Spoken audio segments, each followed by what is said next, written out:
Zambrano. Él es especialista en inteligencia de negocios y científico de datos, ingeniero en comunicaciones y electrónica por el ESIME del Instituto Politécnico Nacional de acá de México.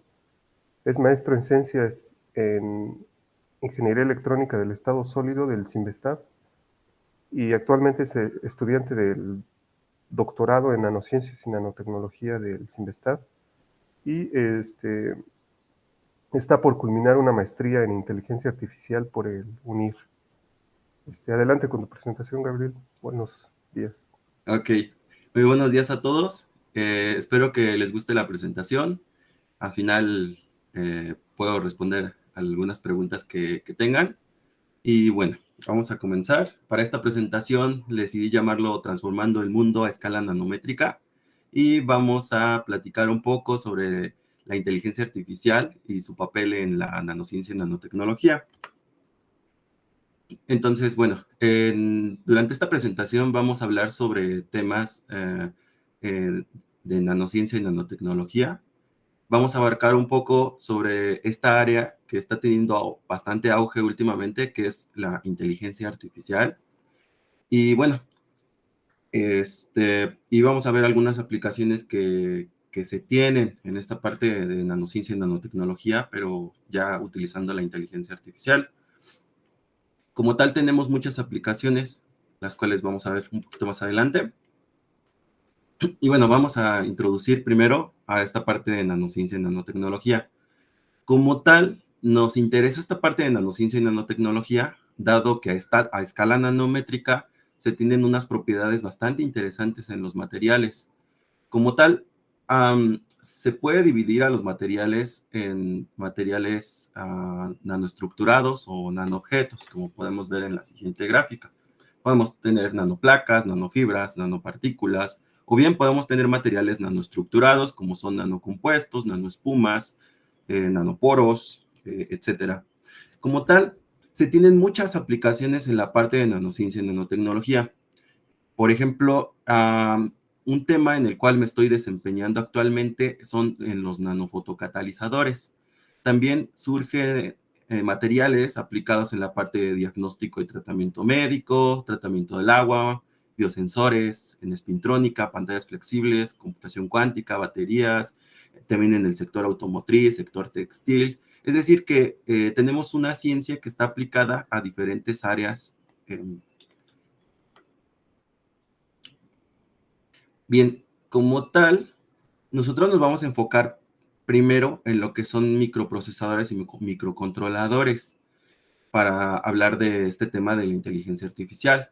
Como tal, en la parte de electrónica del estado sólido, nosotros tenemos ciertos materiales, como son materiales semiconductores tipo P, tipo N, los cuales tienen ciertas propiedades que nos van a ayudar a generar tecnología capaz de procesar la información. Como tal, aquí podemos ver una representación, que siempre se nos pinta, de cómo ha ido en aumento la tecnología, siendo que se reduce en volumen, pues sí, los dispositivos como tal. En esta parte tenemos los bulbos de vacío que se utilizaban hace ya muchas décadas y en la actualidad se utilizan pues, microprocesadores bastante sofisticados.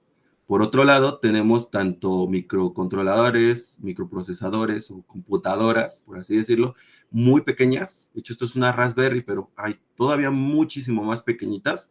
O también se puede tener clústeres de información, de servidores, que son justamente lo que le llamamos la nube, ¿verdad? Como tal, si nosotros queremos crear aplicaciones, programas o inteligencia artificial, nosotros tenemos que hablar primero de lo que es un lenguaje de programación.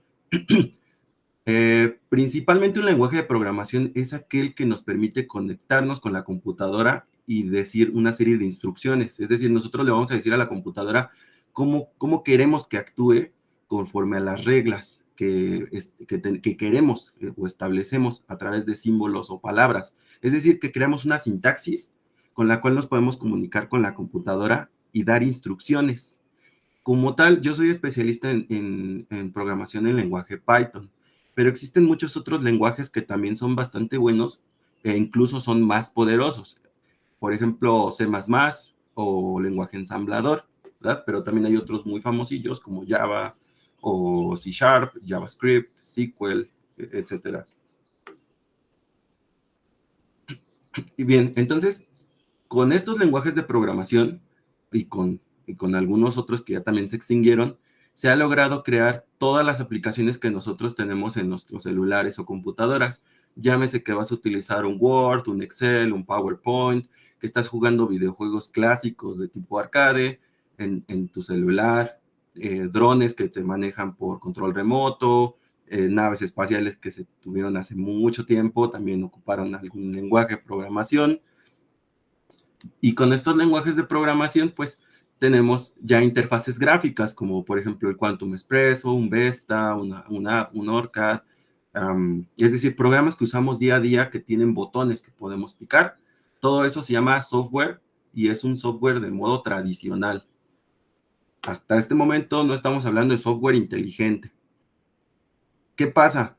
Que mucho de este software no puede pensar, es decir, no puede hacer cosas inteligentes, no puede ir más allá de simplemente picar botones y hacer lo que nosotros queremos. Es donde surge esta parte que se conoce como ciencia de datos. Bueno, todo en este mundo son datos, absolutamente todo lo que podamos ver en nuestro entorno está conformado por datos. Que si una taza es de tal color, de tal forma, tiene tal dimensión, que si un micrófono es de tal color, sirve para qué, eh, no sé, una computadora tiene ciertas características, es decir, absolutamente todo en este mundo tiene datos, pero muchos de estos datos vienen de manera dispersa, de manera, por así decirlo, no organizada, a lo que nosotros le llamamos que no está limpia la información. Entonces, como tal, la ciencia de datos se encarga desde la extracción de los datos, de dónde va a venir esa información, la limpieza misma de los datos, la transformación, si es numérico o es decimal, etcétera, y la visualización de los datos. Y aquí es bien importante porque una buena visualización de los datos y una muy buena forma de organizar la información nos puede arrojar datos muy importantes, como por ejemplo en los negocios, por ejemplo, si estamos haciendo finanzas, si estamos utilizando para algún propósito. Mientras más limpia esté nuestra información, mejor resultado vamos a tener. Por otro lado, tenemos otra área que está ligada, que es la inteligencia artificial. A grosso modo, en algunas ocasiones nos da como cierto miedo decir inteligencia artificial, nos van a reemplazar las máquinas, van a reemplazar mi trabajo o demás, pero no es otra cosa que algoritmos creados por seres humanos, pero que tienen una capacidad específica, que es que a través del tiempo o a través de la iteración, el software comienza a aprender, por así decirlo, y ahorita vamos a ver cómo lo hace. Ciertas aplicaciones están siendo utilizadas en todos lados, desde la medicina, la ingeniería, las finanzas, por ejemplo, en el sector público, etcétera, en todos lados. Y, y pues lo sabemos. Por ejemplo, tenemos una Alexa en casa o tenemos un YouTube, y eso es inteligencia artificial que nos va a sugerir productos que podamos comprar, recomendaciones a las páginas que nosotros visitamos, etcétera. Pero también tenemos un auge que no tarda ya muchos años, que es que los vehículos se conduzcan por sí solos, como los vehículos Tesla, que ahorita tienen errores. Ahorita vamos a ver por qué. Detección de fraudes bancarios. Tenemos el caso de ChatGPT, también es una herramienta bastante poderosa. Tenemos la detección de spam y tenemos, por otro lado, los videojuegos. Y bueno, ¿en qué se basa la inteligencia artificial? Prácticamente se basa en este campo que se llama aprendizaje automático. Es decir, cómo le enseñamos a la computadora a pensar o actuar, a comportarse de acuerdo a ciertas reglas. Tenemos tres tipos de aprendizaje supervisado. El primero consta de aprendizaje automático. El primero es el aprendizaje supervisado. En este tipo de aprendizaje lo que hacemos es dar una serie de datos o fotos, por así decirlo. Por ejemplo, en esta parte nosotros tenemos se le llama conjunto de entrenamiento. Tenemos objetos con ciertas características, por ejemplo, un plátano, una manzana, una sandía, etcétera. Aplicamos un algoritmo de inteligencia artificial para que reconozca ciertos patrones y después le damos un conjunto de test y en ese conjunto de test, con este modelo de aprendizaje automático, va a aprender a decir, ok, esto pertenece al grupo 3 porque tiene ciertas características. Esto pertenece al grupo 2 porque tiene ciertas características. Es decir, le estamos diciendo a la máquina, oye, esto es manzana, esto es pera, esto es sandía, etcétera. Eso es un supervisado. Hay otro que está más especializado y es un poco más, le iba a decir bello, ¿no? Es un poco más complejo. El aprendizaje no supervisado, nosotros lo que hacemos es darle una serie de datos en bruto. Es decir, imagínate un Excel que tiene un montón de filas y columnas y que muchos de esos datos están dispersos. Nosotros lo que hacemos como programadores es darle esa base de datos, pero lo más limpio que se pueda, y el resultado va a ser que la computadora nos diga, oye, ¿sabes qué? De todos estos datos que tú me diste, estos se parecen o estos no se parecen. Por ejemplo, nosotros podemos identificar lo que son fraudes bancarios. Si nos dan una base de datos de tarjetas de cuentavientes y hacemos este tipo de entrenamiento, podemos detectar con estos puntitos que se salen del clúster, que esto es un clúster, y estos se llaman puntitos, se llaman outliers. Estos outliers son fraudes bancarios que se tuvieron. También estos puntitos que están por acá en gris. Nosotros simplemente no le dijimos a la computadora, esto es un fraude, esto es un fraude y esto es un fraude, sino que le dimos todos los datos y la computadora nos dijo, ¿sabes qué? Estos son fraudes porque están fuera de margen. ¿Cómo me doy cuenta como computadora? Porque si tú vives en Ciudad de México y tuviste una transacción acá en Oaxaca, pues no es viable, porque tú vives en Ciudad de México. O a las 3 de la mañana tuviste un retiro, cuando tú usualmente retiras en la mañana, por así decirlo, en la tarde. Así es como lo detecta. Por otro lado, tenemos el aprendizaje por refuerzo, que es aquel en el cual nosotros le indicamos a la máquina si estuvo bien o no estuvo bien con un cierto peso o un porcentaje de precisión. Qué tanto estuvo bien, qué tanto estuvo mal. El problema de estos métodos es que son bastante imprecisos, tienen un margen de error. Por ejemplo, este tuvo un 70%, 68% de acierto. Bien, no es hasta que nosotros ofrecemos algoritmos más precisos, como de este que conocemos como Deep Learning o aprendizaje profundo. El Deep Learning como tal se basa en que un resultado anterior no fue tan preciso. Por esa razón, metemos otro algoritmo todavía más especializado. ¿Todavía me escucha? Sí, todo bien. Perdón, es que me están acá lloviendo mensajes y perdónenme. Bien, entonces el Deep Learning o aprendizaje profundo consta de utilizar algoritmos todavía más especializados como máquinas de soporte de vectores o redes de neuronas. No nos espantemos con cuando nos dicen, esto es una red neuronal. Miren, simplemente son entradas, capas ocultas de otras neuronas y simplemente son salidas. La salida como tal nos va a entregar, por ejemplo, en este caso, una precisión ya de un 97%. Ya es muy elevado. Y esto así es como se ve en una red neuronal en lenguaje Python. Y lo que se trata de hacer justamente es ajustar la puntuación de entrenamiento contra la de prueba. Ahora, ¿por qué se necesita tanta precisión? Porque si estamos hablando de que un vehículo queremos que sea autónomo, que se conduzca así solo, no podemos tener errores porque está en juego la vida de muchas personas. Por otro lado, si le preguntamos a ChatGPT o a alguna inteligencia artificial del tipo procesamiento del lenguaje natural, queremos que sea lo más certera posible y que nos dé fuentes fidedignas. También, si te vas a registrar en algún lugar y te piden huella dactilar o te piden reconocimiento facial o reconocimiento de iris, pues no puedes dejar pasar a personas que no tengan esos patrones como tal. O bien, ahorita en la guerra, como me comenta el doctor Arturo, están siendo utilizadas bastante esas inteligencias artificiales Y más adelante ojalá pronto se acabe la guerra, pues vamos a ver un montón de tecnología que se inventó, se descubrió, se desarrolló durante este periodo de tiempo de guerra.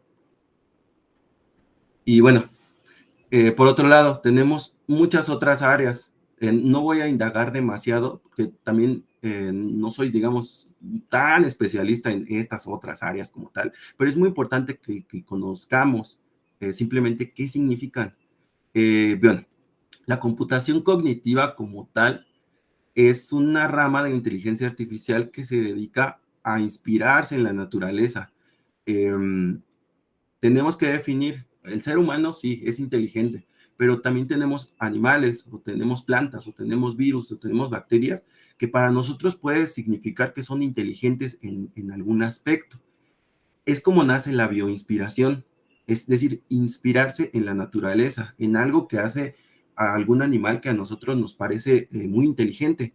Y nosotros tratar de replicarlo en una máquina que pueda hacer lo que hace o las características que tienen estos seres inteligentes, como tal, pues volar, nadar, cómo crecen las plantas, ¿verdad? La fotosíntesis, etcétera.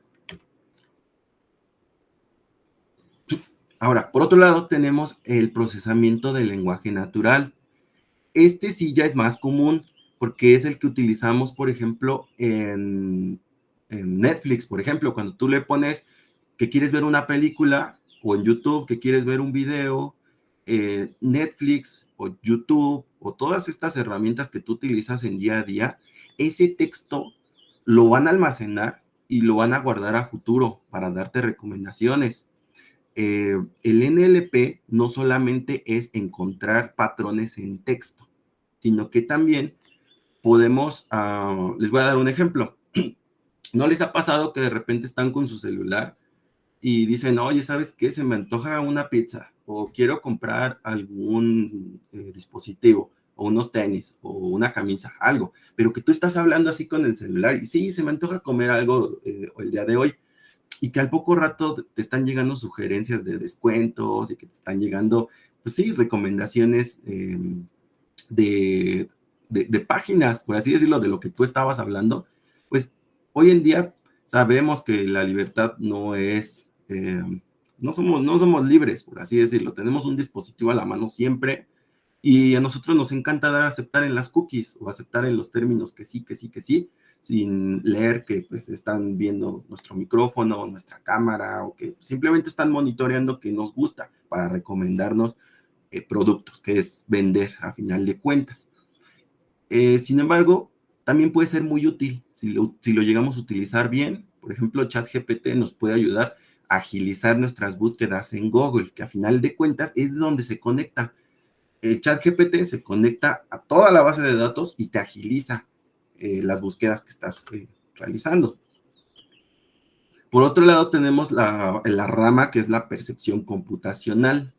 En esta parte tratamos de dotar a las máquinas de el sentir, el pensar y el actuar, de cómo lo hace el ser humano. Como tal, la parte de visión o la parte que nos caracteriza a nosotros por la visión, que son nuestros ojos.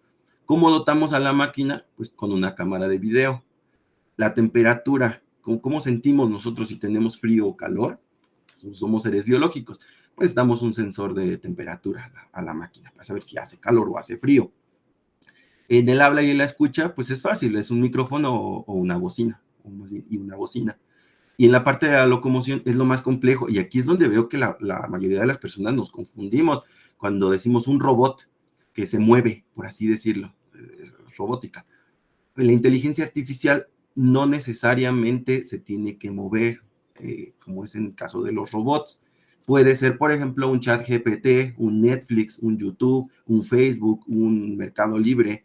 Todas esas plataformas seguramente tienen inteligencia artificial que saben qué te gustaría comprar, saben cuándo compras, qué te gusta, cuándo cobras para mandarte justamente, pues, publicidad.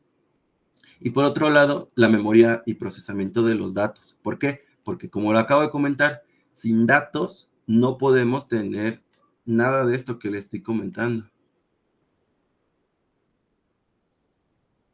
Y ya para acabar, para no aburrirlos más, tenemos otro método, perdón, otra técnica que se llaman heurísticas y planificadores. Las heurísticas constan de métodos en bruto o algoritmos de inteligencia artificial en bruto que nosotros le ofrecemos a la máquina y le decimos, ¿sabes qué? Necesito llegar de este punto a este otro con estas reglas. Por ejemplo, en técnicas de búsqueda como el algoritmo estrella, nosotros podemos ofrecerle a la máquina un laberinto, es decir, un principio, un fin y una serie de caminos que no necesariamente van a llevar al camino. Y lo que va a hacer la máquina es iterar constantemente hacia todos los caminos en bruto y nos va a decir al final, ¿sabes qué? Este es el camino más adecuado por el cual tú vas a llegar de este punto a este otro punto. Y por otro lado, en esta parte de aquí, nosotros tenemos grafo. En este grafo podemos ver pacientes que están heridos, por así decirlo. Tenemos representado en una cruz por se me fue la palabra, un hospital y ambulancias.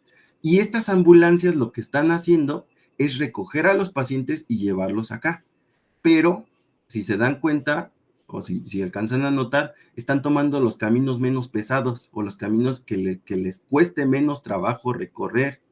Entonces, si esto se llega a utilizar, por ejemplo, en el IMSS o en el ISSSTE, o sea, imagínense, sí se ha de estar utilizando en Uber o en aplicaciones tipo Didi, tipo Rappi, etcétera, pero imaginen si lo aplicamos aquí en sector público, la policía, etcétera. Podemos tener, pues sí, sectores más organizados, ¿no? De una mejor manera. Y ahora sí, ¿cómo lo aplicamos nosotros a la nanociencia y nanotecnología? Como tal, en este momento nos encontramos más en la parte de diseño, de materiales como tal. Podemos utilizar lo que es el DFT, que es la teoría funcional de la densidad en simulación, como en Quantum Espresso, Orca, etcétera. Podemos simular el comportamiento, cómo se puede comportar, digamos, un nanomotor, ¿no? Hacemos una réplica de un motor a escala nanométrica. Podemos replicar el comportamiento del funcional de la densidad de, pues sí, esta parte, ¿no? Podemos simplemente representar por orbital, etcétera. Y este procesamiento a final de cuentas de la información nos va a permitir, previo a la síntesis y caracterización, modelar materiales, modelar sistemas, por ejemplo, micropalancas, resonadores, cristales, nanotubos, puntos cuánticos. Es decir, que ya todo viene desde la parte de la simulación y posteriormente a la parte de la aplicación. Ahora, les voy a ser bien sincero, son muchas áreas en las que se está aplicando la inteligencia artificial. Sin embargo, yo no me considero especialista, súper especialista en todas las áreas que vamos a ver a continuación. Nos va a sonar un poquito como si estuviéramos hablando de ciencia ficción o como si estuviéramos hablando de los libros de Asimov, pero a futuro vamos a estar viendo que esto ya no está tan despegado de la realidad. Por ejemplo, alguna pulsera o algún dispositivo que pueda ser integrado en la piel o que pueda ser integrado por fuera, que nos permita medir nuestro ritmo cardíaco, que nos permita medir nuestros niveles de azúcar o de alcohol, o pues sí, que tenga todos nuestros datos biométricos y nos esté monitoreando continuamente y nos diga, ¿sabes qué? Te falta agua, te falta tomar agua, te falta hacer ejercicio, ya no comas tanta grasa, ya no comas tanto, o sea, todo eso, todos estos nanomateriales, si no tenemos la aplicación de inteligencia artificial, simplemente estamos hablando de materiales, estamos hablando de un objeto inerte que no cuenta con alguna inteligencia, por así decirlo. Pero si nosotros dotamos de inteligencia a estos dispositivos o a estos materiales que hemos fabricado, Pues imagínense qué no podríamos lograr. Por ejemplo, alguna ropa que se seque sola, que si hace calor nada más digas, pues que esté fresco, que esté calientito, que se seque porque ya me mojé. Pues, se podría. Se podría llegar a un hospital y que un sistema o un robot te analice y te vea, te diga, ¿sabes qué? Viene con el ritmo bastante acelerado, viene pálido, viene, no sé, te ve. Y con verte y con analizarte, pues le puede dar un diagnóstico médico previo a que entres así como sin información, ¿no? Adicional. Aquí por este lado tenemos un vehículo que se conduce por sí solo. Por sí sola la computadora, como decimos los programadores, la computadora es tonta. Hasta que nosotros no metemos un algoritmo y mejor aún un algoritmo de inteligencia artificial, la máquina ya se puede comportar como nosotros queremos. Que hay errores, sí, claro, ha llegado a haber accidentes, pero es justamente porque no se ha entrenado totalmente al sistema. O bien, sistemas que pueden ayudar a pacientes o que te entretengan mientras en lo que pasas. Por otro lado, en la parte de la visión artificial, se ha estado trabajando con todo tipo de imágenes. Por ejemplo, yo he estado trabajando con algoritmos para detección de células cancerígenas, con unos algoritmos que se llaman de segmentación, como Watershed. Estos algoritmos nos permiten identificar patrones o identificar figuras que requerimos en imágenes. Por ejemplo, aquí tenemos puntitos. Dichos puntitos pues representan, pues sí, cánceres que se están apenas gestando. Se pueden analizar imágenes de los puntos cuánticos, por ejemplo. También lo hice. Es un algoritmo que me permite detectar cuántas nanopartículas existen en una imagen de SEM o de TEM. Se aplican ciertos filtros gaussianos o filtros de tipo Cani o cierre y dilatación, y al final de cuentas, pues ya nos dice exactamente, oye, ¿sabes qué? De este sistema encontré 200 y tantas nanopartículas.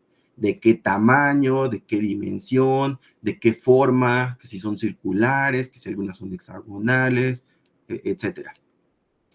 O bien, cualquier otra imagen que nosotros tengamos en el laboratorio, como AFM, SEM, TEM, rayos X, etcétera, todos esos datos de forma visual pueden ser transformados en información. Por ejemplo, una gráfica puede ser transformada en esto, en un montón de datos, y viceversa. Entonces, la manipulación de estos datos nos permite conocer información que a veces está oculta o que a veces no es muy fácil de verla. Y esa información la podemos utilizar de manera ventajosa. Por otro lado, en cuanto a la parte del procesamiento del lenguaje natural, se está viendo en muchas áreas, como ya les comentaba. De ahora en adelante, cuando veas tu celular, prácticamente te puedo asegurar que cualquier aplicación pues ya está utilizando inteligencia artificial en algún sentido, desde que te recomiendan tus propias amistades, desde que te recomiendan personas a las cuales seguir o a las cuales no, o temas que te interesan, o temas que no te interesan, o temas que no interesan o que no son de interés público, ¿verdad? Eso también está bien oculto. Fotografías, ¿qué personas te gustan ver? ¿Con qué características? Obviamente, que WhatsApp, que fue hackeado y que los datos son privados, pues la verdad es que hay que pensar bastante en qué es privado y qué no es privado. Amazon, Mercado Libre, te quieren vender y obviamente lo hacen bastante bien. Yo también luego veo publicidad y digo, ya bajó de precio, mira, esto me gusta, ¿no? Para mi cumpleaños. A final de cuentas, nos tratan de vender y lo hacen bastante bien porque nos conocen. Y nos conocen porque nosotros damos la información. Plataformas como Indeed, OCC, para ofertas de trabajo, cuando tú publicas tu CV, al rato te están llamando de que, oye, necesitamos a especialista. Y yo así de, pues no, espérame, ¿no? Netflix o YouTube, te van a salir videos que forzosamente son de tu interés, y comerciales también que son de tu interés. Esto de acá se llama Word Cloud o nube de sentimientos.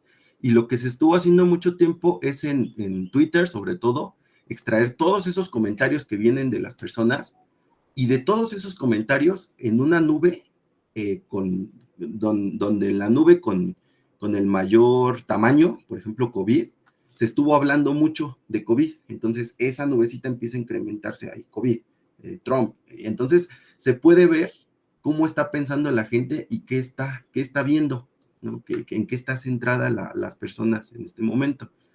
También puede ser ocupado para escribir papers o para entrar en papers y reconocer ciertas palabras o ciertos patrones que son de interés. Es mucho el mundo. En mi caso, y ya para acabar, yo lo estoy utilizando en la optimización de nanofotocatalizadores. Mi idea es partir de qué material se puede dopar con óxido de zinc y nos pueda ofrecer un mejor fotocatalizador o un mejor efecto fotocatalítico.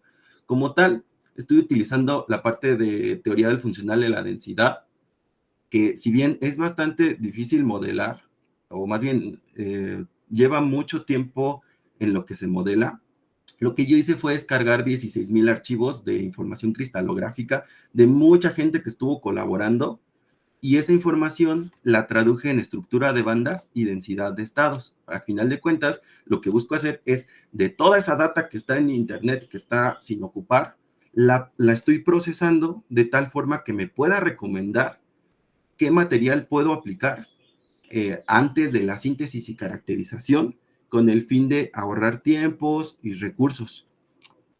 Y bueno, creo que eso es todo. Esa es mi arquitectura de software. Como les comentaba, me especializo en lenguaje Python. Pronto quiero ofrecer un curso gratuito, pero pues...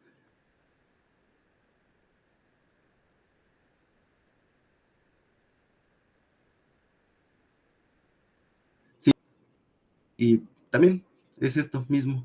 He estado utilizando el Machine Learning, la percepción computacional, la visión artificial, el Deep Learning también en la parte de mi tesis.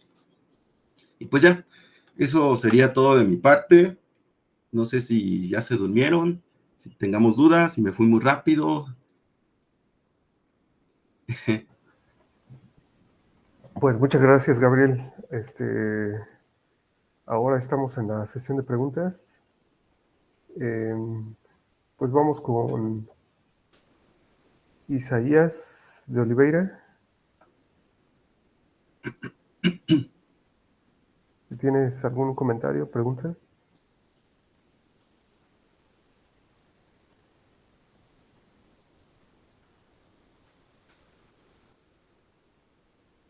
¿No? Olá, tudo bem? Oi, Gabriel. Buenos dias. Muitas graças pela palestra, muito rica. E eu tenho uma pergunta: é o tempo de resposta, o tempo de programação para dar uma resposta à pergunta, por exemplo, de achar novos padrões. Qual é o tempo de resposta do seu programa? Sí, doctor, ¿de cuál programa? Sim, por exemplo, quando tu tens você está usando para mapear uma superfície, para que ela reconheça a superfície, qual é o tempo de resposta de teu programa para fazer o primeiro reconhecimento? Muy bien, doctor. Sí, muchas gracias por la pregunta. Dependiendo de qué tan preciso quieres que sea tu modelo, porque bien, como lo comento, si únicamente estamos ocupando la parte del Machine Learning de aprendizaje supervisado o no supervisado, que es en esta parte, el tiempo de respuesta va a ser aproximadamente en imágenes, que es lo que alcanzo a entender, o imágenes de superficie, o imágenes de SEM, o imágenes de TEM. Sí es bastante rápido. Aproximadamente yo tengo 16 gigas de RAM, tengo 8 núcleos de procesamiento, es algo convencional o normal, por así decirlo. y se llega a tardar entre unos 3 a unos 5 minutos más o menos. Pero si ya le aplicamos lo que son redes neuronales, que es esta otra parte, mientras más capas insertemos, más preciso va a ser el modelo y va a entrenarse mejor. Pero sí, estos ya me han llegado a tardar entre unos 10 a media hora, más o menos, doctor. Y estos sí son más certeros, pero pues sí, es mucho más tiempo. Para ações, por exemplo, de carro guiado à distância, é possível fazer uma coisa que tenha uma resposta do tráfego, do trânsito? Por exemplo, um exemplo simples do dia a dia. Ok, perdón. Sí, como le comento, aplicaciones, por ejemplo, como Uber o como Didi, que ya son pues comunes para nosotros, ellos en todo momento están conectados con un satélite. En ese satélite o en esa parte de GPS, sí les indica hacia dónde el recorrido es óptimo o es mejor o va a tener menos tiempo de distancia, por así decirlo. Ahora, por otro lado, la parte de que ya sea autónomo el coche, ya se conduzca por sí solo, pues necesita forzosamente o una de dos, o que la computadora que integre el vehículo sea muy buena en el procesamiento digital de señales, o sea, que no tenga una computadora normal, sino más bien un DSP, que haga rápido el procesamiento de imágenes, porque es muy tardado para un equipo convencional procesar todas esas señales y actuar rápidamente para que no choque. O la otra solución es siempre dejarlo conectado vía Wi-Fi o vía satélite para que esté conectado a un servidor en la nube, o sea, a un tipo clúster como es el que les comentaba al principio. Entonces, o una de dos, el vehículo tiene una computadora muy buena o se tiene que conectar a estos clústeres que sí ya tienen el procesamiento y actuar de manera pues rápida. A última pergunta, por favor, que alguém está usando esta técnica para previsão do provável supercondutor em las condições de environment?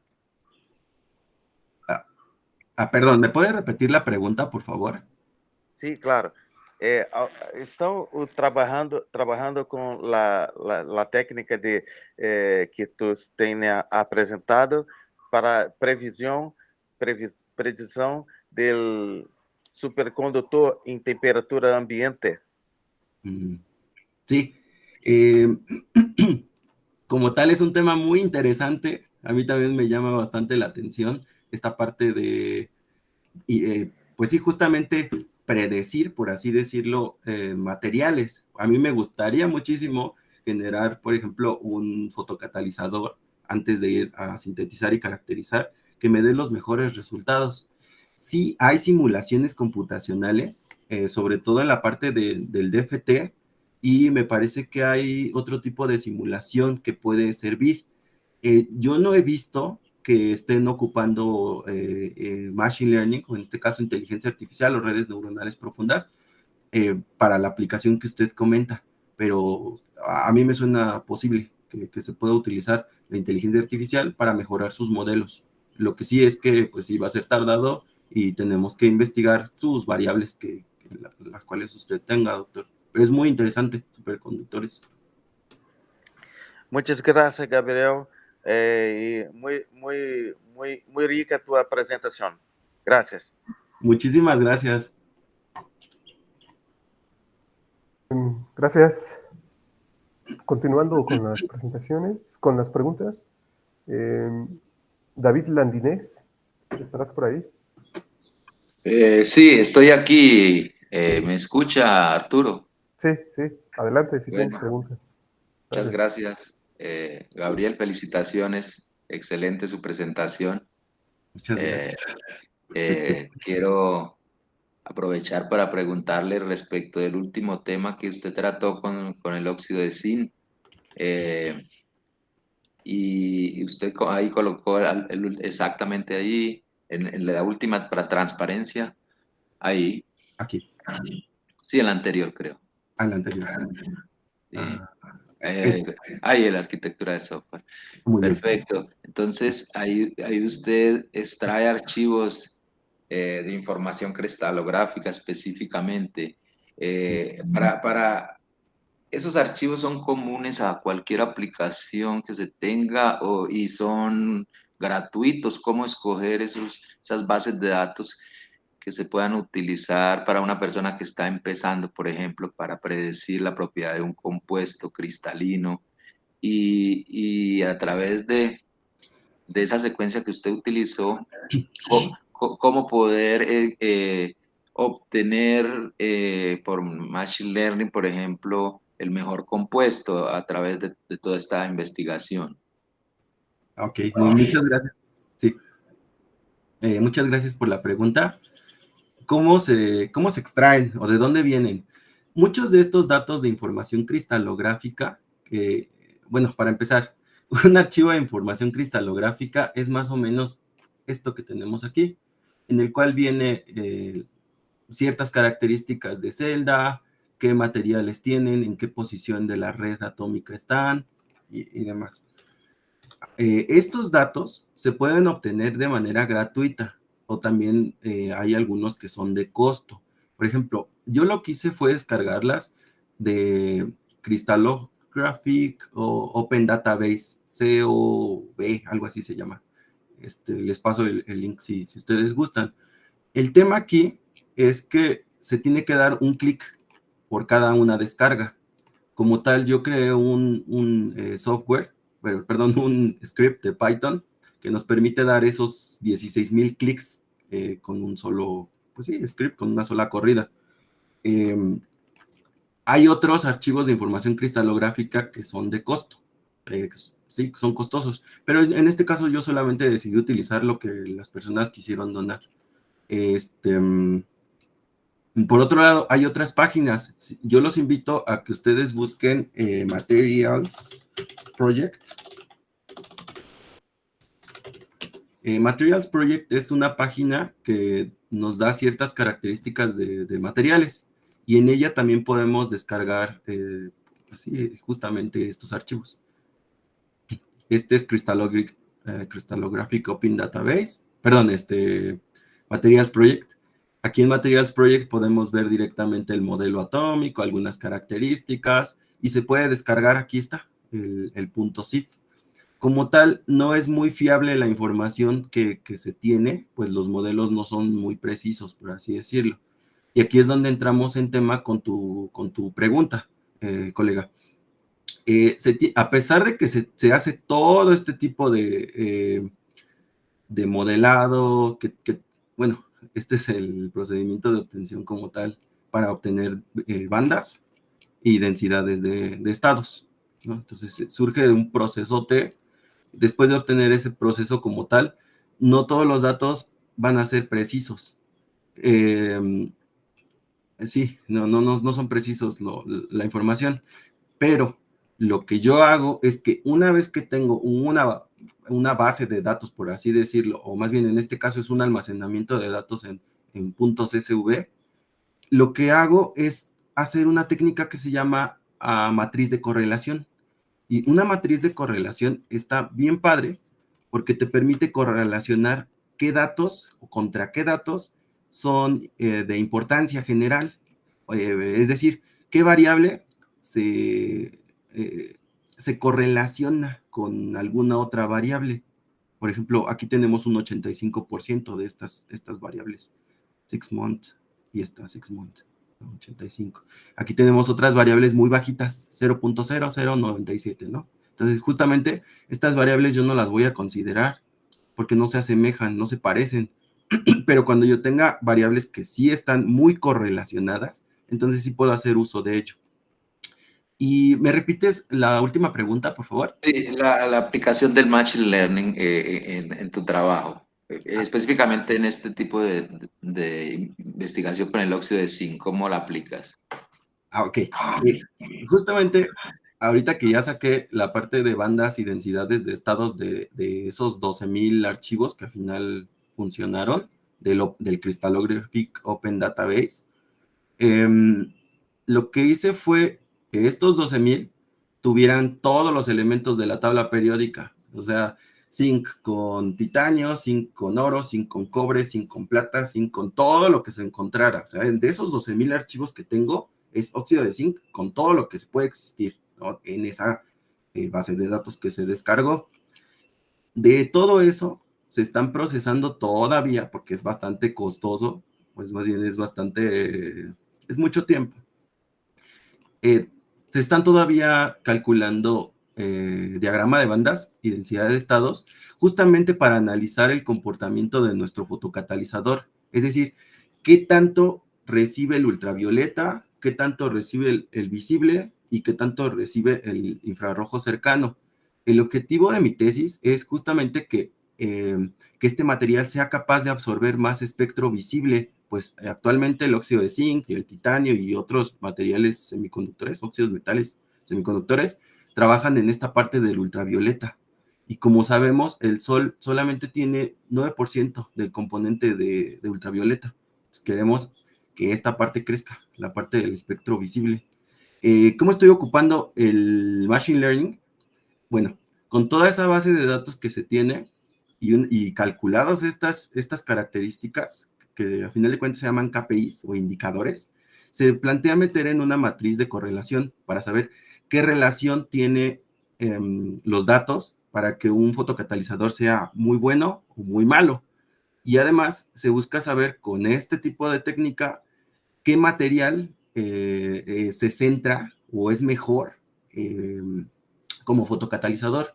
Por ejemplo, materiales que no vayan a funcionar o que no estén bien adecuados, seguramente van a ser estos puntitos que se encuentran como outliers, materiales que no tienen una relación buena, que mejor los descarto.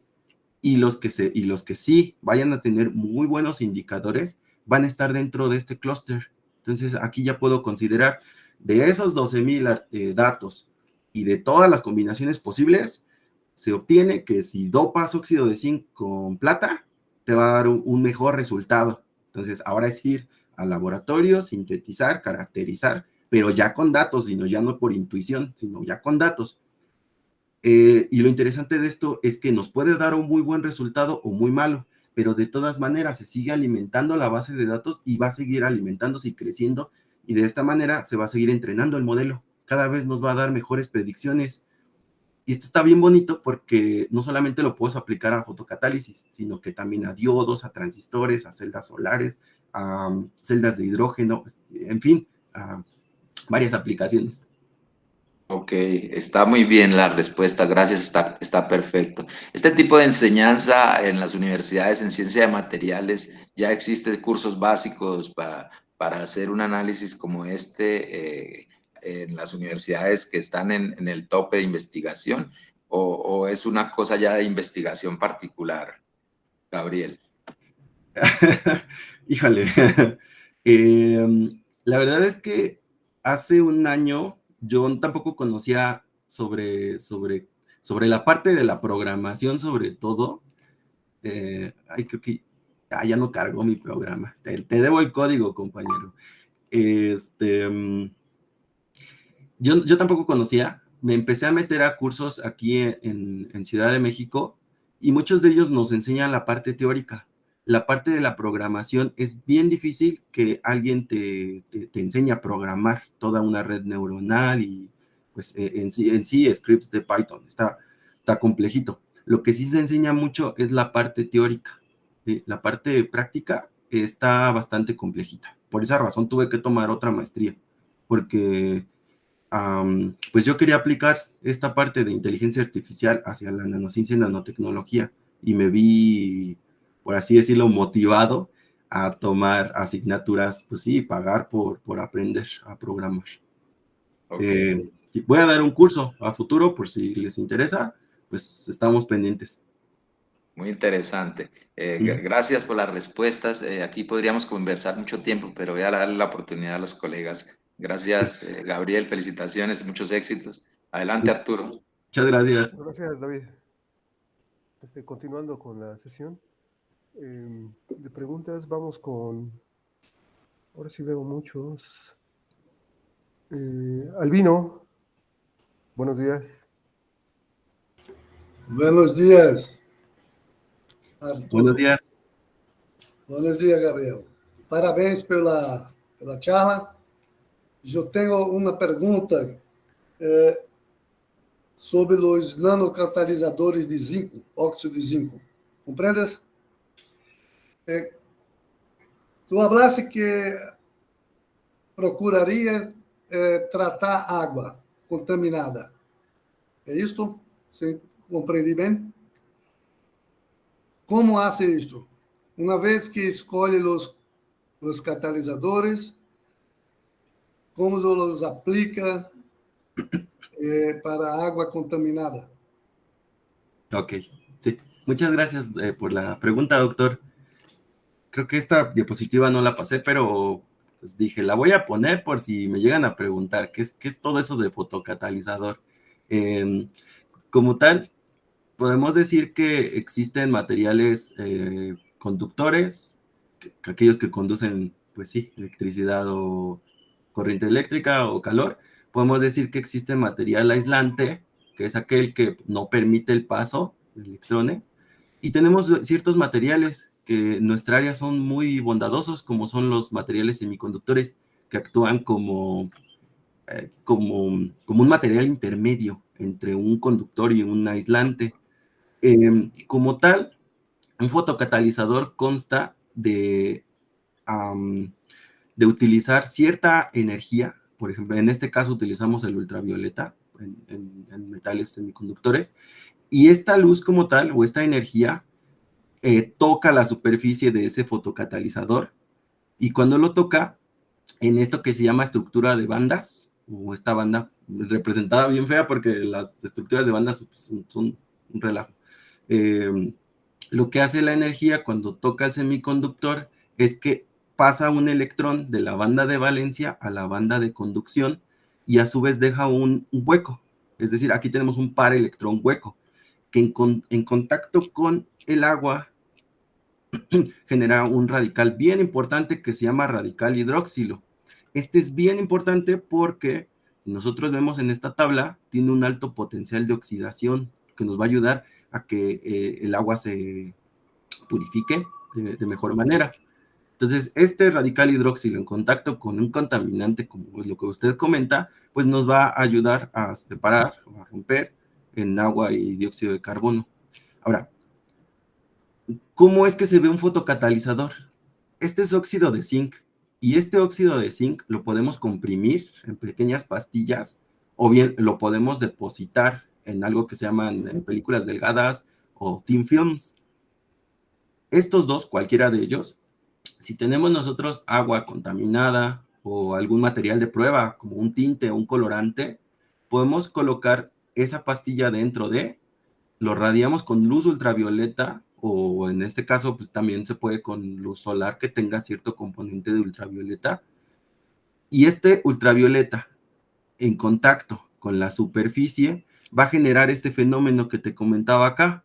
Y este radical hidróxilo va a ayudar a que se degrade el componente que se tiene en el agua. Yo he estado haciendo pruebas con azul de metileno y se nota la degradación pues sí, del azul de metileno. Si me das un momento, busco la presentación en la cual tengo mi tesis.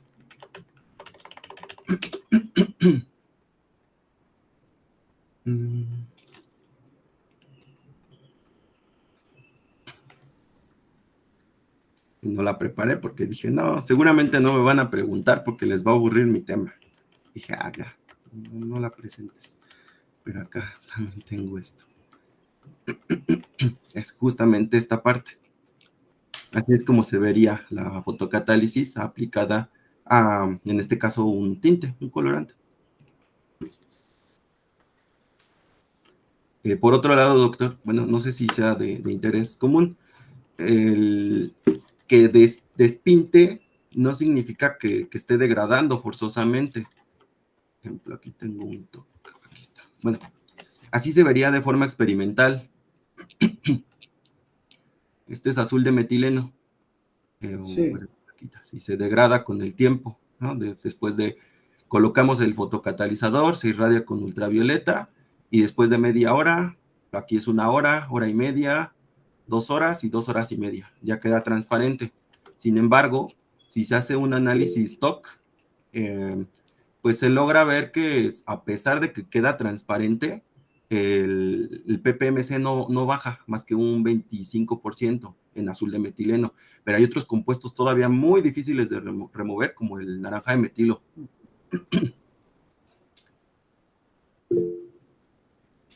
No sé si respondí su pregunta. Sim, sim. Eu tenho uma pergunta. Uma vez que testaste com azul de metileno, a água ao final do experimento, é boa para beber? O sea, que la podamos beber. Sim, sim. ¿Es seguro? Todavía no, precisamente por esta parte, doctor, porque si a pesar de que se vuelve transparente con el tiempo, Sí. El carbono orgánico total todavía no se acaba pues sí, de degradar. Requeriríamos de mucho más tiempo o de aplicar otro fotocatalizador quizá para tratar de reducir esta parte del TOC.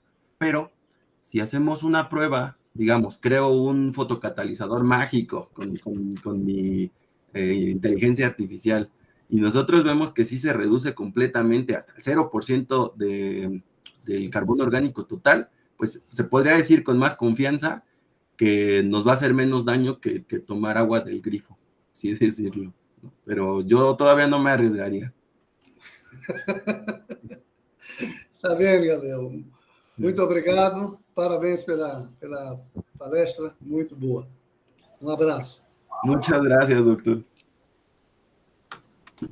Gracias, Albino. Continuando con la sesión de preguntas, nos vamos con Sergio Conejeros, de Chile. Hola, buenos días aquí, ¿qué tal? Ariel, muy interesante tu charla, en realidad la disfruté mucho. Sí, todo lo que está hoy en día respecto al Machine Learning es un tópico que está bastante de moda, ¿no? Y en realidad yo trabajo también en modelización y simulaciones.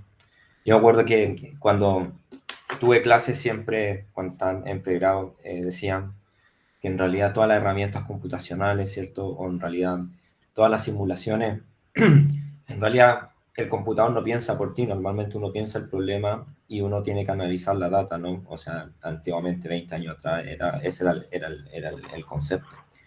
Y eso cada vez ha ido cambiando en el sentido de que el Machine Learning un poco es hacer el trabajo un poco del investigador, ¿no? Que facilitar el trabajo del investigador, hacer un software que sea inteligente, que en cierta forma ayude a resolver el problema, ¿ya? Pero aún así es muy complicado. O sea, desde mi perspectiva yo encuentro que es un desafío grande alcanzar, por ejemplo, lo que tú quieres hacer. O sea, y te felicito por eso, porque es un problema que no es sencillo y que requiere, ¿cierto?, la expertise de varios campos, porque, por ejemplo, volviendo, ¿cierto?, a los fotocatalizadores de óxido de zinc, por ejemplo, si yo veo en la diapositiva donde mostraba la estructura de banda,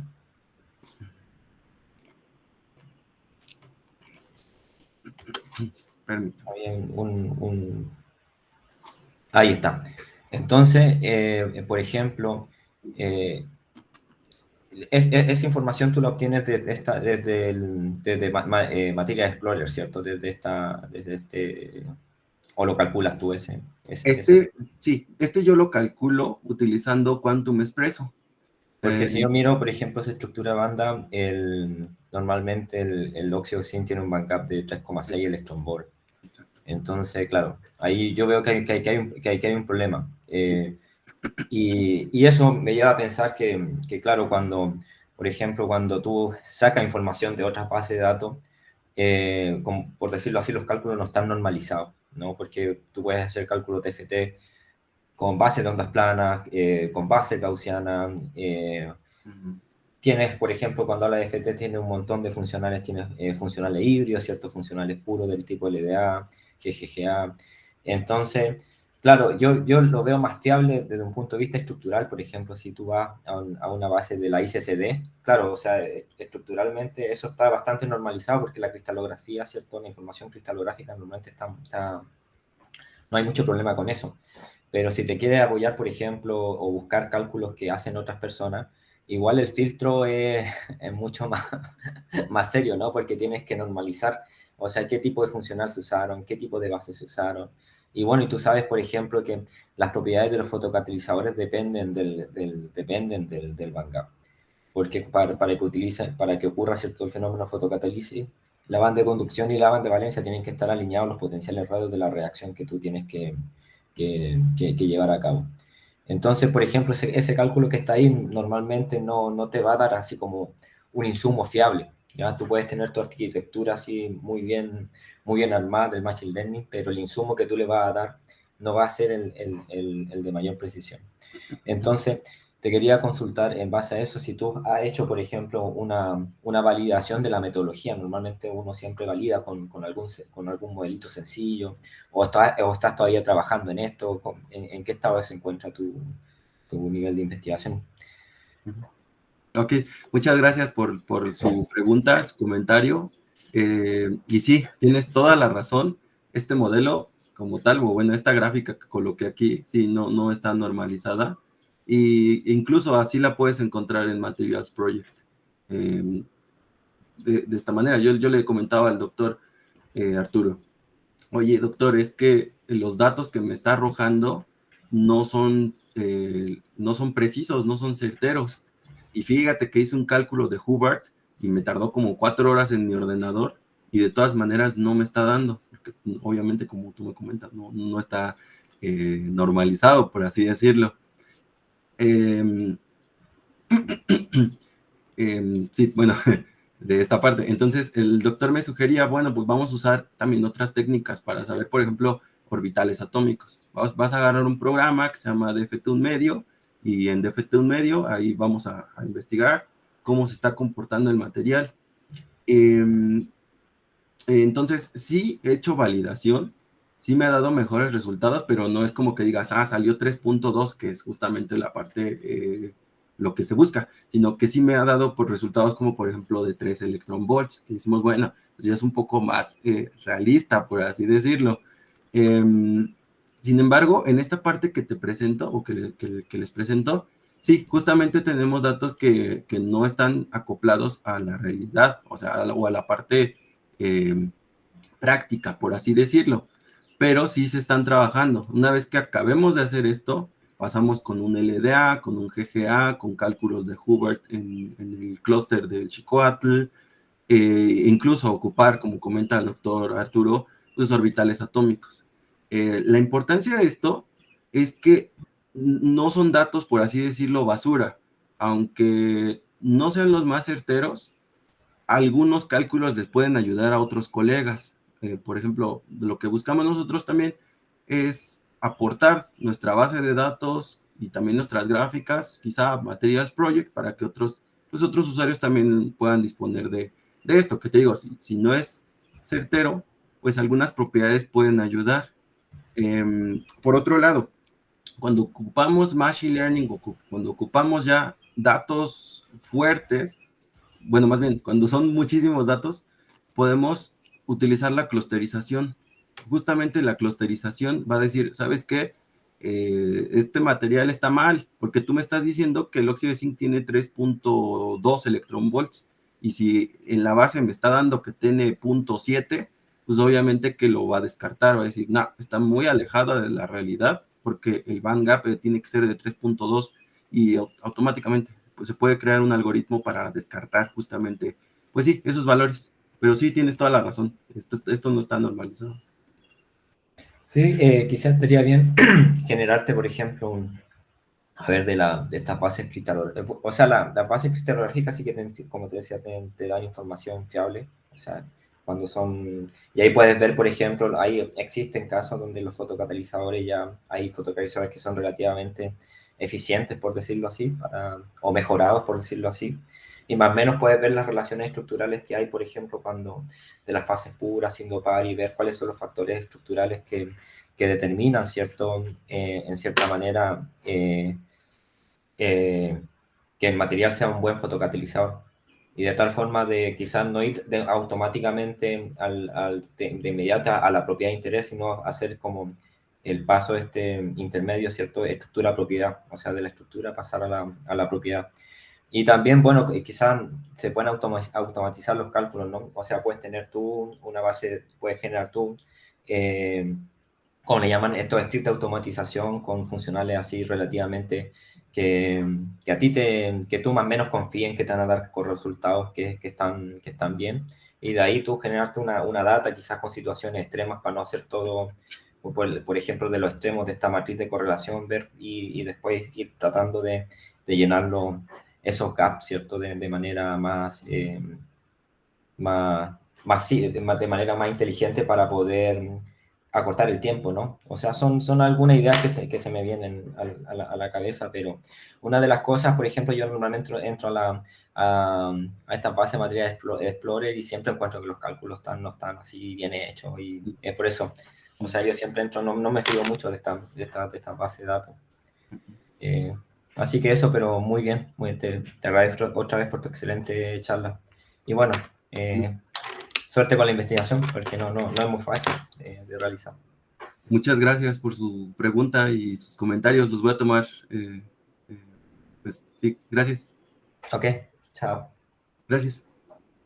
Gracias. Entonces, continuando con... Gracias, Sergio. Con las preguntas, nos vamos con Stuart Holmes. Stuart.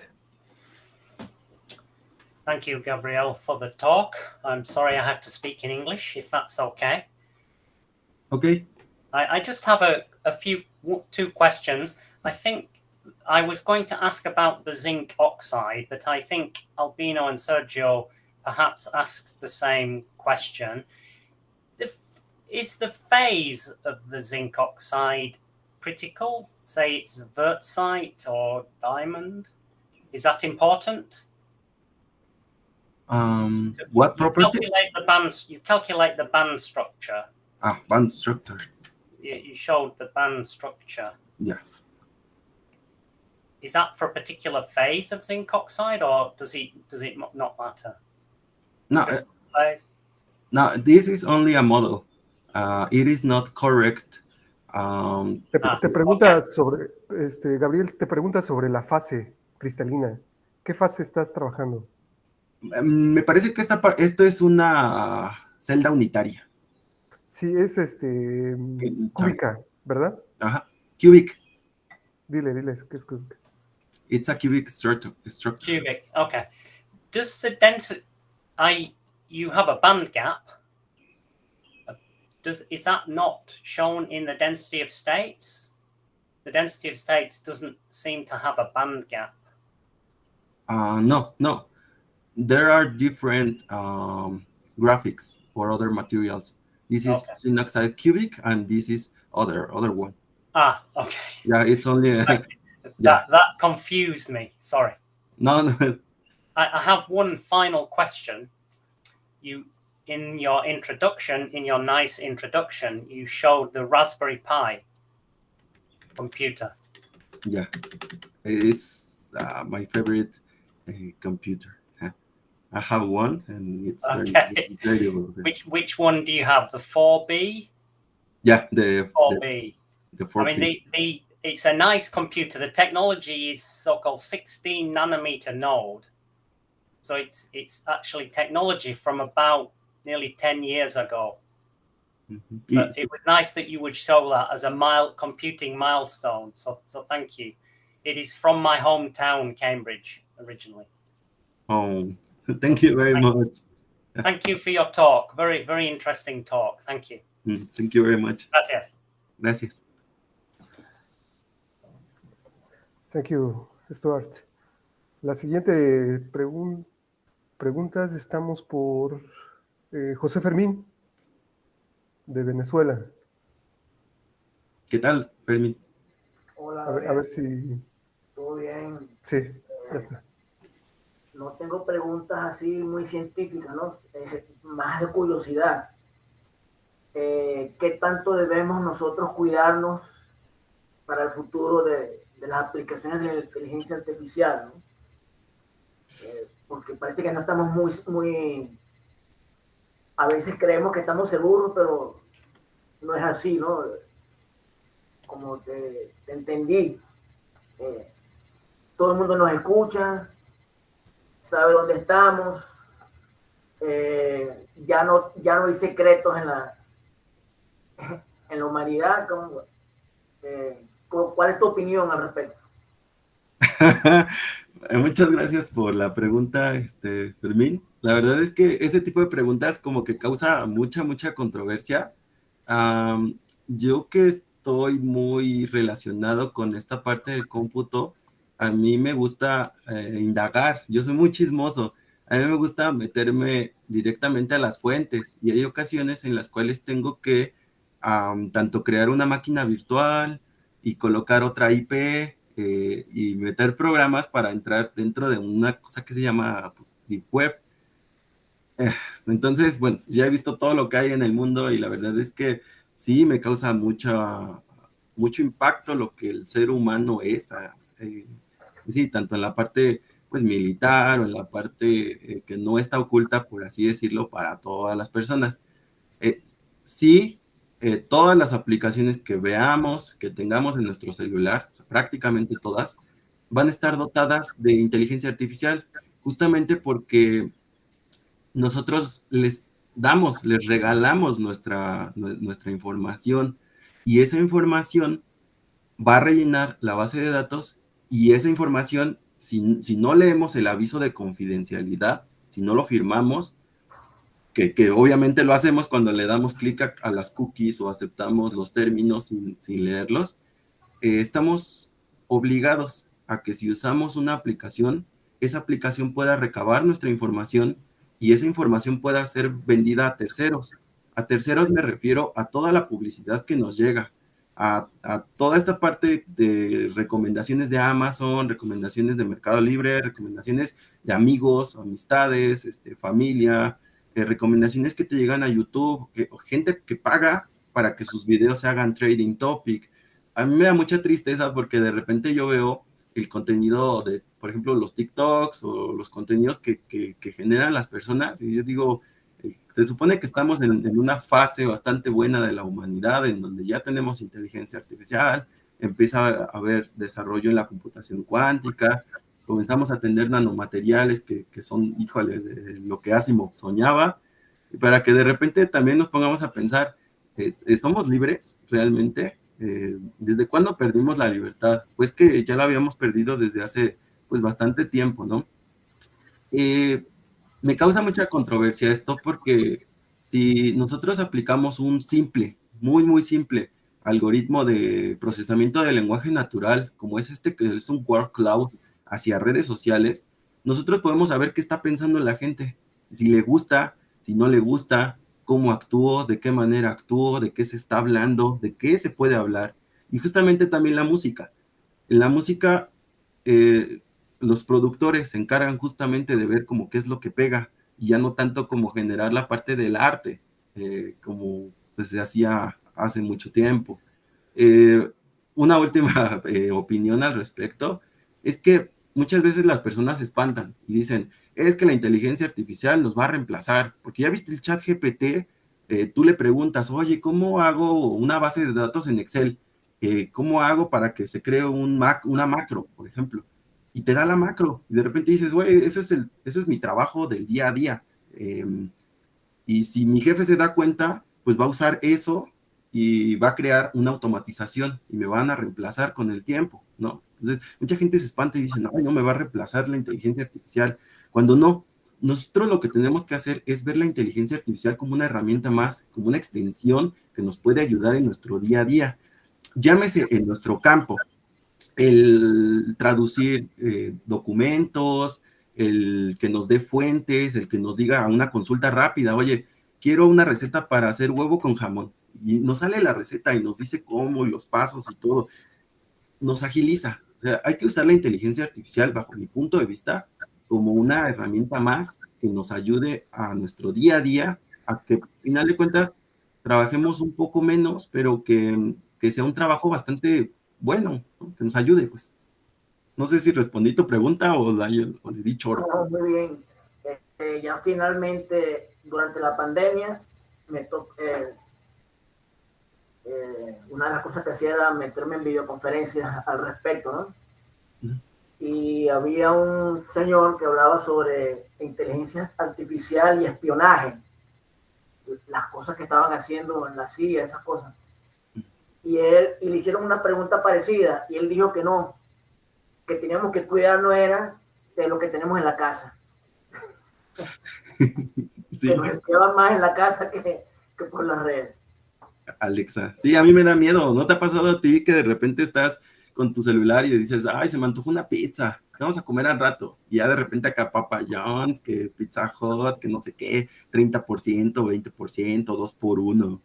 A mí me da miedo, digo, aléjate, cosa fea. O sea, yo soy de ponerle cinta adhesiva a mi cámara, o soy de ponerle un plug a mi celular o a las bocinas, al speaker, porque no sé, siento que sí, o sea, obviamente nos espían, obviamente, y les damos permisos, que es lo más curioso, que nosotros le decimos, sí, firma el aviso de confidencialidad, sí, las cookies, quién sabe qué sean, pero ahí están las cookies, sí. Gracias, Gabriel. No, muchas gracias a usted. Gracias, Arturo, por la oportunidad. Gracias. Entonces, continuando con la sesión, vamos con Felipe Mondaca. Felipe. ¿Qué tal, Felipe? Hola. ¿Sí se escucha? Sí, mucho gusto. Hola, mucho gusto. Bueno, primero gracias por la presentación. Bueno, al igual que lo que te comentó Sergio con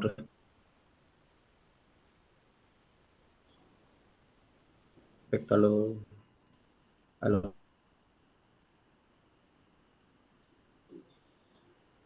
cálculos Oye, se cortó un poquito, no te escuchamos. de DFT. Igual. Como que, Felipe, como que tu conexión a internet está fallida. No sé si podrías describir tu pregunta, porque no se escucha. Continúa. Quería nomás incluir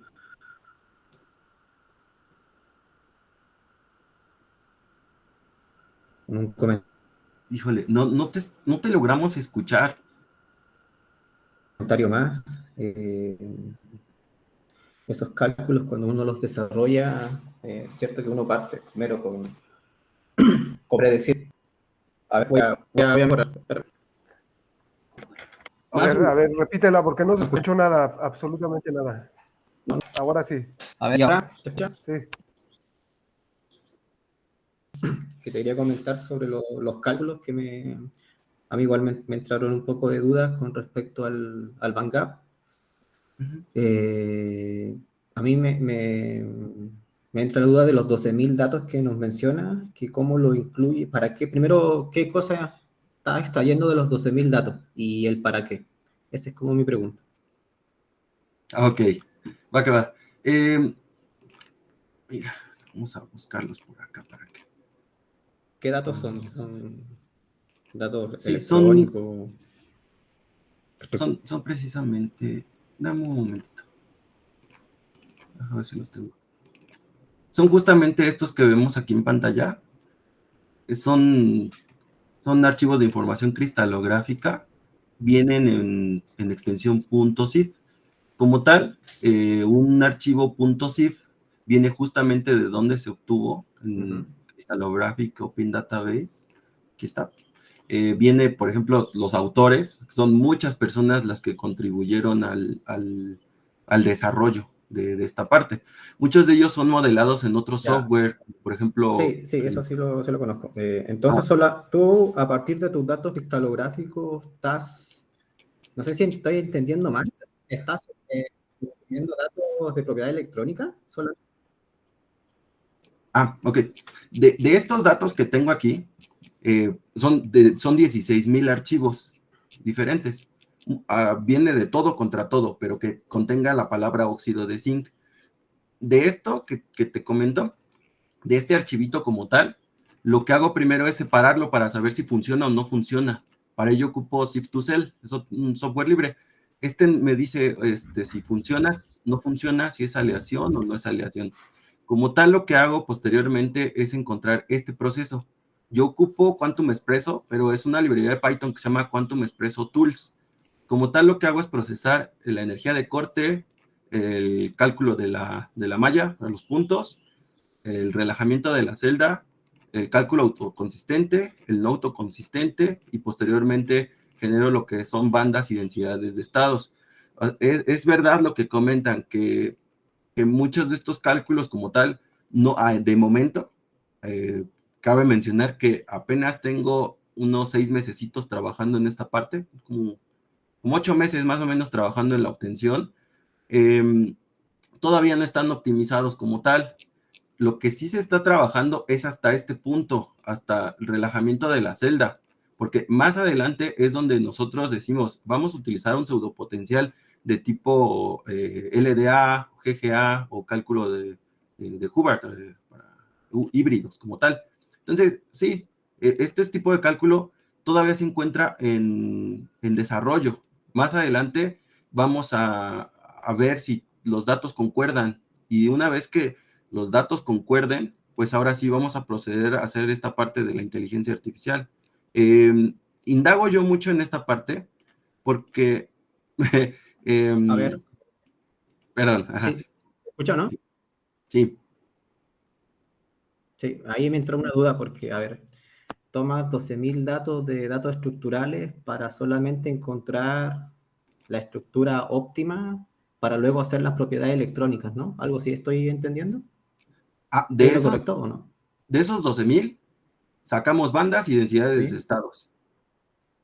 O sea, tenemos 12.000 bandas y 12.000 densidades de estados. Ya, entonces ahí me entra una pregunta. Sí. De cómo tú sabes de esos 12.000 datos que tienes, si están o no incluidos las propiedades, por ejemplo, cuando lo vas a dopar. Propiedades como, por ejemplo, la fase magnética, electrones desapareados, si vienen o no incluido el tema de los spin polarization. Esos temas que son como importantes cuando uno dopa un material, porque por lo que me comentaste al principio, vas a dopar el óxido de zinc, ¿no? Entonces, ¿cómo tú vas a incluir esa información? O si ya la consideraste en los 12.000 datos, ese tipo de información. Porque es relevante para la estructura de banda. Ajá, sí, o sea, justamente estamos partiendo de tomar estos archivos. ¿Qué tienen en este momento? Tengo que ver los 12.000 archivos por separado para ver qué se tiene como tal en cada uno de ellos. Estamos dando un voto de confianza a que la persona que se dedicó a hacer el modelo, pues lo hizo de manera correcta, por así decirlo. Una vez que termine de calcular esta primera parte, sí, tengo que revisar en la base o tengo que crear un algoritmo que se meta a esa base y que me permita ver si exactamente está bien o están mal algunos de esos cálculos y corregirlos. En cuanto a otras propiedades, no. Solamente se ha calculado hasta este punto, pero en la misma librería de Quantum Espresso se pueden calcular esas propiedades que tú me comentas. Se pueden añadir. Sí, igual trabajé con Quantum Espresso y también se pueden hacer esas cosas. Pero el punto es que yo desconozco si hasta al momento de hoy Quantum Espresso tiene esa capacidad de añadir los electrones desapareados los electrones de transición, por ejemplo, cuando lo vas a dopar. ¿Tú que estás trabajando ahora actualmente con ese programa, lo tiene? No, la verdad es que también desconozco. Hasta este momento estoy trabajando en esta parte únicamente. Más adelante que me vuelva yo... Para trabajar en esa parte tienes que incluir eso que te estoy comentando cuando lo dopas. Entonces, ahí hay que tener un poco de cuidado, que era lo que te comentaba también Sergio. que hay que tener un poquito de cuidado con el tema de las simulaciones, porque uno calcula cosas, ¿no? La computadora calcula, pero hay que tener un poco de crítica ahí en los resultados. Por ejemplo, creo que te escuché mencionar que trabajaste con el DFT, un medio. Ese también es bueno ese programa, pero al tema del... No sé si estás trabajando con Exciting o no sé cuál programa. Bueno, da lo mismo. El punto es que cuando tú trabajas en Super Zelda, ahí te vas a encontrar con un problema de que no calcula bien las estructuras de banda, ni el single point, ni ninguna de esas cosas. No está como bien desarrollado, a diferencia de los funcionales híbridos, que yo te recomiendo ahí que trabajes con eso. Que eso lo tiene. El HSE, por ejemplo, el B3Lib, no sé, esos tipos de funcionales híbridos que son precisamente mucho mejor que los estándar, que el LDA y el PB para la electrónica. Mucho mejor. Sí. De hecho, sí, la última versión de Quantum Expresso vi que sí tenía la librería de HP, los de Hubert, pero estaba pesado. Sí, pero son diferentes. La metodología de cálculo es diferente, son híbridos. Esa es otra metodología de cálculo, el de Hubert. Bueno, eso quería comentar. Gracias por la presentación. Muchas gracias a usted. Sí, gracias, lo tomaré en cuenta. Gracias, Felipe.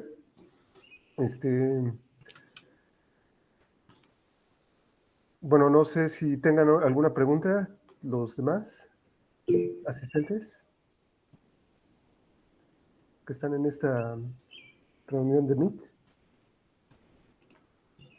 Si pueden abrir su micrófono.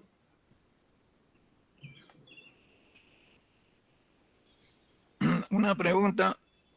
¿Qué tal? ¿Qué tal, Ángel? No te había visto en la lista. Adelante. Bueno, en realidad, muchas gracias, Gabriel GZ. Yo no sé si será González, Zapata, no sé. Bueno, mira, yo creo que ya estamos en un mundo globalizado, los datos y todo lo que quieren conocer de nosotros como consumidores también estamos globalizados. Toda la data de las compañías pues sirve para vender, comprar, presentarte un producto, en fin, es una economía ya de otro orden. Pero lo que nos corresponde a nosotros, como también en mi país, que somos altamente enriquecidos de muchos materiales por los Andes que tenemos, se hace también entonces tener un volumen grande de datos para poder entonces organizar, ¿no es cierto? Claro. Una cosa es tener cobre, otra cosa es tener tierras raras, oro, en fin. Ahora estamos en la onda del litio y en fin, ¿no? Pero también hay características estructurales del material, pero también hay características morfológicas, porque ahora tenemos lo que se llama los aislantes topológicos, que tiene que ver mucho la superficie y son aislantes en la parte del bulk, pero en la parte de la superficie son hasta superconductores, ¿te das cuenta? Entonces eso ya significa un mayor refinamiento, digamos, para la información, ¿no? Ya son cosas muy específicas, ¿no? Que como que también cuando vas a dopar, ¿no? Tienes el material antiferromagnético, colocas algo y se convierte en superconductor, por decir, ¿no? Yo creo que también eso también es parte del trabajo, porque hay mucha información. Cada día tenemos más materiales superconductores. Ahora he visto ahí que la gente de la Sapiencia de Roma han hecho pues hidruros, no superconductores. En fin, es un mundo que hay que ya estar preparado, ¿no? Y yo creo que un trabajo como el tuyo, pues, imagínate 12.000 datos, tratar de trabajar, no sea con nosotros suficiente, con los salarios que nos dan, estamos que no. Muy bien, yo creo que es muy buen trabajo para los físicos, para la gente de materiales. En algún momento podríamos también ya tener que tomar decisiones con estos datos, con esta inteligencia artificial. Un abrazo y buenos días. Muchas gracias por su comentario, doctor. Le agradezco. Muchas gracias por tu comentario, Ángel. Pues ahora nos vamos si no tienen más preguntas, nos vamos a las redes sociales a ver si tienen preguntas o comentarios. Jimena, en Colombia. Sí, muy buenos días. No, en este caso de todas las redes de Colombia no tenemos preguntas, solo pues agradecimientos y todos acá comentan que fue una muy interesante charla. Muchas gracias. Muchas gracias a todos por su atención. Espero que les haya gustado y pues seguimos avanzando. También estoy bastante, todavía quiero entrar mucho a detalle, tengo mucha vida. Voy a seguir trabajando en esta cuestión y espero a futuro ofrecerles mejores resultados más interesantes. Sí, James, no sé si tendrán por ahí en Perú. Gracias, profesor Arturo. Saludos, profesor. No tenemos preguntas como tal, solo agradecimientos y felicitaciones por la presentación. Excelente. Pues muchas gracias entonces por tu presentación, Gabriel. Y ya en la red ya les había comentado que Gabriel está dispuesto a dar un curso introductorio de programación y usando estas herramientas de inteligencia artificial, ¿cierto? Sí, para todo aquel que esté interesado. Salud. A futuro voy a impartir un curso de lenguaje en Python desde cero. Es decir, desde la instalación hasta cómo se manipulan vectores, vamos a utilizar extracción de datos, limpieza de datos, visualización, si ocupas software para hacer tus gráficas, por ejemplo, el Origin o el mismo Excel, en el curso quiero enseñarte a poder graficarlo en lenguaje Python para que se vean mucho más bonitas tus gráficas y tus ideas puedan ser expresadas visualmente más atractivas. Perfecto. Pues si abren todos cámaras y nos despedimos de Gabriel. Y muchas gracias por su atención.